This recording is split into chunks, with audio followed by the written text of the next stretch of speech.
بسم اللہ الرحمن الرحیم۔ امام جعفر صادق کے اقوال۔ دل کی آنکھ عبادت سے کھلتی ہے، اس کی رسائی لا مکان تک ہے، اور کائنات کا کوئی راز اس سے پنہا نہیں۔ عبادت بلا توبہ درست نہیں ہوتی، کیونکہ اللہ سبحانہ وتعالیٰ نے توبہ کو عبادت پر مقدم کیا ہے۔ گناہ ناسور ہے، اگر ترک نہ کرو تو برابر بڑھتا رہے گا۔ انتقام کی قدرت رکھتے ہوئے غصہ کو پی جانا افضل ترین جہاد ہے۔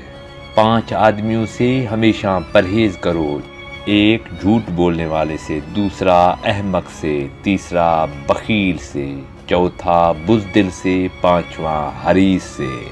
نفس اللہ تعالیٰ کا مخالف ہے، اور نفس کی مخالفت اللہ تعالیٰ کی دوستی ہے۔ بسیار خوری اور فاقہ گشی دونوں عبادت میں رکاوٹ کا باعث ہیں۔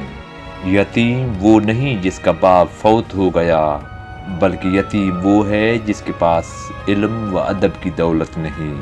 ایک گناہ بہت ہے اور 1000 اطاعت قلیل۔ اللہ حافظ۔